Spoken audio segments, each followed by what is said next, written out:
Dulé Hill here on the Rich Eisen Show. Our radio audience just returned. We just showed a clip of PBS's The Expressway with Dulé Hill here on the Rich Eisen Show. New 4-part series. New episodes air Tuesday through May 14th on PBS, which we all get. And it's a pleasure seeing you here. So what did you find on going to places like, we just saw a clip from San Francisco? Appalachia is another place you went to, Texas, and the city of Chicago, just exploring the arts world in each place. What did you learn? I learned that, like, we don't all need to be Dwayne Johnson or George Clooney or Angelina Jolie, someone with this huge footprint to make a difference. If we really tap into our individual expressions, that thing that's burning inside of us to let itself out, if we give it space, it really can make a profound difference on our world, on our community, on our neighbors, and even on ourselves.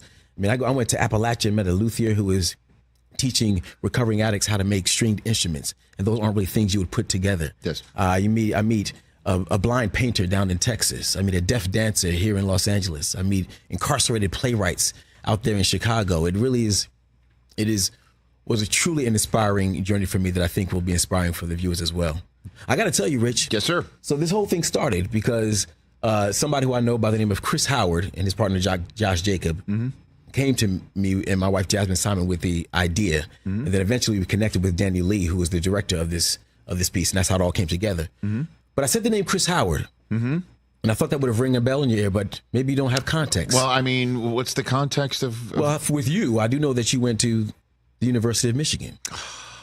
Yes. And I do know that Michigan recently, was there in the national championship. Yes, won it all. Yes, and I do know it's been a long time since they've won it before. Yes, it's been a long time since they won it before. Chris Howard is that Chris Howard of the University of Michigan football program. Yes, is that Chris Howard? Who played with Charles Woodson and the rest of the group. That's and Tom Brady and that's right.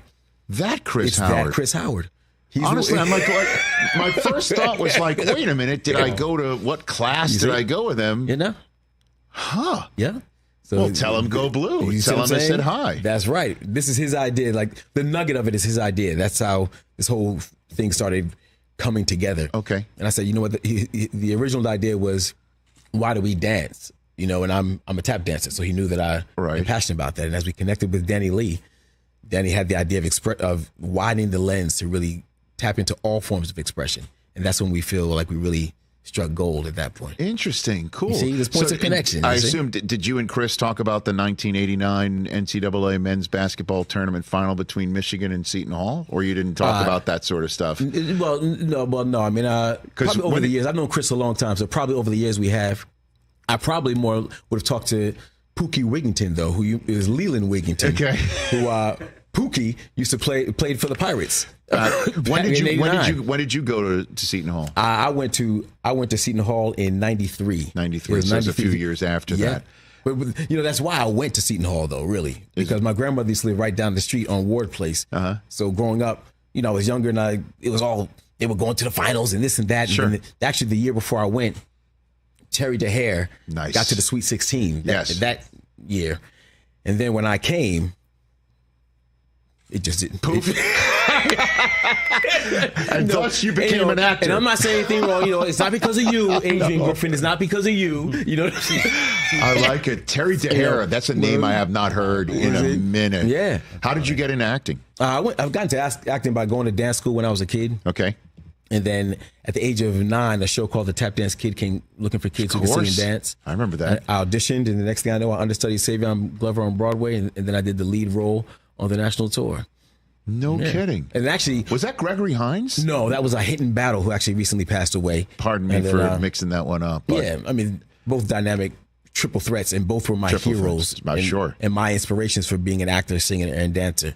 But it's funny because then years later, I was at Seton Hall, and then Savion was doing a show, and he needed one more dancer. So he reached out to me. And he said, "What you doing?" I said, "Man, I'm over here in Jersey, trying to get my degree." Right. He said, "Come through. I'm doing a show called Bring Noise, Bring the Funk. I need one more dancer." And I auditioned. And then you got it. And then there I was, and doing Bring the Noise. And then at that point, though, it started to I need to really decide whether I want to pursue the arts or pursue my business finance degree. And I decided to pursue the arts. But I loved going to Seton Hall when I was there. Had a great time. Met a lot of wonderful friends. You know, I said it before, but I got to give a shout out to Adrian Griffin. He was one of my classmates there during this time. He's obviously gone off and done quite well for himself. Yeah, and so Dulé Hill here on the Rich Eisen show. How did you wind up on the West Wing radar? Well, how did that happen? After I left Noise Funk, I came to LA. Yes. Trying to create space for myself. I did do one movie named She's All That. I've heard of that. You know, and then about a year or so went by and I didn't work and my money was getting really low. And I said to my friend Freddie Prinze Jr., I said, Freddie, if I don't get a job in these next few months, I'm either coming to live with you or I'm going back home to New Jersey. Thankfully, though, during that time, a casting director had remembered me from an audition a year before and a role came up. He said, I know the perfect actor for this. He searched me out because I had just been dropped by my agent and was at a new agency. Mm-hmm. He searched me out and called me in. His name was Kevin Scott. And the role that he called me in for was Charlie Young on The West Wing. I read for Aaron Sorkin and Tommy Schlamme once, and then I got called back, and I read for Aaron Sorkin, Tommy Schlamme, and John Wells. And next thing I know, I was on this soundstage with Martin Sheen and Rob Lowe walking around. It was, I was like, this is insane. Because then a few months later, the show came out and it was a hit. Oh yeah. And then we were invited to DC. So next thing I know, I'm here seeing the President of the United States and Martin Sheen's right there and Rob Lowe and there goes Ted Kennedy. And it's like, this is just like 4 months ago, I was just about broke. And now here I am. Actually, that first season too, we actually filmed on Pennsylvania Avenue. We filmed with Juwan Howard. Because he was probably playing for the Wizards at the time. He was playing for the Wizards at the time, and we wrote him into the show where he was a Secret Service man, and he was like, I missed that episode. Yeah. Yep. Damn. So I mean, it was so surreal for me just to be able to how quickly things can change. To soon, like almost having to go back home or moving with Freddie, to now being on Pennsylvania Avenue and playing basketball with Juwan Howard. It was pretty.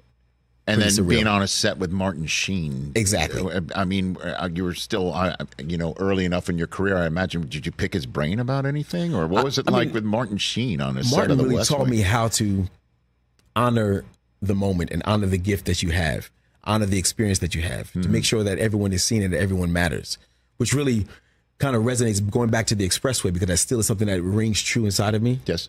Of we all have a gift, we all have purpose, and we all come together to make a difference. And Martin would not let anyone be disrespected on our set. He would not, even if we were out there filming in public, he made sure he spent time with everyone and really engaged with everyone who wanted to have a connection with him, because everyone and everything matters. And that really stayed with me throughout the course of my journey so far. Dulé Hill here on the Rich Eisen Show, The Expressway you just mentioned, with you on PBS. Check it out every Tuesday, 4-part series. Ballers, who were some of the cameos that when you were on the set there?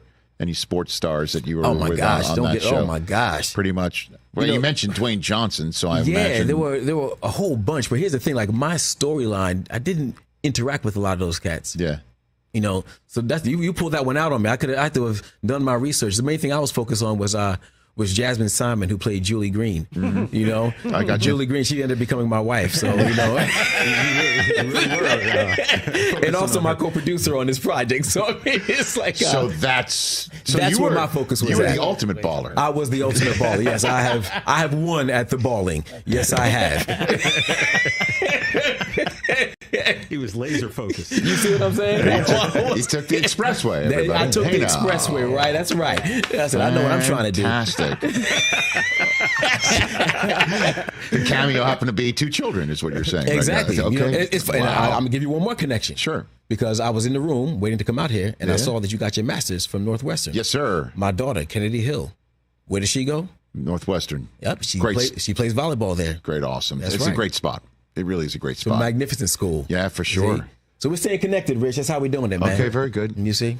And are you surprised at how Suits got I don't even call what is a 3rd wind, a 4th wind, a 19th wind? I mean, did somebody basically call you up this past summer and say, you have no idea what the hell's going on right now? I don't even know how I found out about it. I mean, the residual check? You know what I mean? I don't know. I might have been sitting back, having a drink with Aaron Korsh or having a cigar with Aaron Korsh, who's the creator of the show. Yes. And he might have been the one telling me. He might have gotten the big residual check, being that I hear you. I guess I should know that, Vern. That's the way the business goes. But does it surprise you? Like what? It did surprise me. I mean, the Netflix effect was, I mean, it was phenomenal how that happened. I think it was just the right place in the right time, in the right project.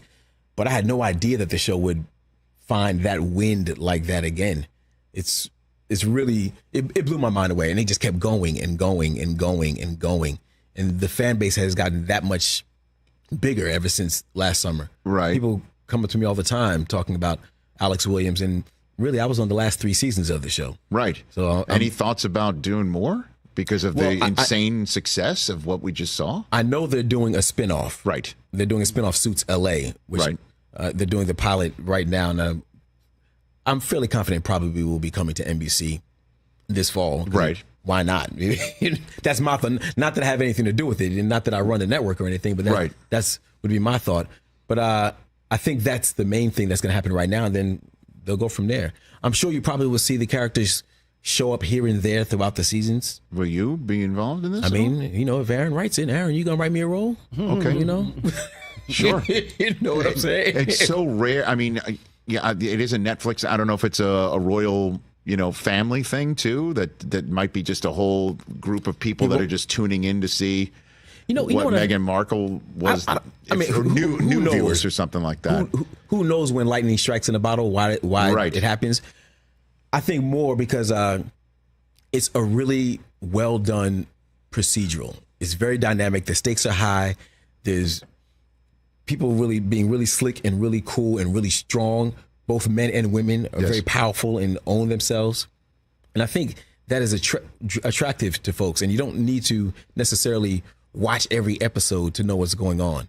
So I think that it was just the right place and the right time. Netflix brought it onto their platform, and all these other streaming platforms are popping up, but really Netflix still has, I think, the lion's share of viewers. I just maybe think it would be more popular if there was more innuendo on the program. You know what I'm saying? I mean, what I mean? Just there's, I don't know if there's enough. There's not enough innuendo on Suits. Not enough. Oh my goodness gracious! I think Charles Barkley was on Suits though. He came through. I must have missed that one too. You see what I'm saying? Were you on the set when he came through or no? I was not. I wasn't even a part of the cast at that point. Okay. I was not. But I do know he came through. Well, everyone kept talking about it, even when I got there. What do you get the most of when people see you? I think I probably still get the most of Psych. Yeah, the Psych fan base is really huge and really wonderful. And I'm always, and a similar thing with streaming, I'm really impressed with how the fan base has grown. We left the air. 8 seasons? We did 8 seasons, but we left the air in 2013 or 2014. Yeah. We did 3 movies since then. But you would think that a decade later, the show would kind of wane off, but the fan base is there, and I love it. I love how they're so passionate, and people who grew up watching the show now have their children watching the show, and they love the show. So it's multi-generational. It's a magnificent thing. I don't know how many children are watching Suits, though. You know what I mean? Like, or Ballers. Or Ballers. Yeah, no. Definitely not Ballers. Well, it's fun for the whole family to watch The Expressway with Dulé Hill on PBS. New episodes air Tuesday through May 14th, that 4-part series. It's a pleasure to have you on here, and come back anytime you want to promote anything you got going on. Honored to be here. Appreciate that. Right back at you. Everybody check out, again, The Expressway with Dulé Hill on Instagram at Dulé Hill to check out this man's social media. Catch The Rich Eisen Show every single day on the Roku channel, 12 to 3 Eastern, for free.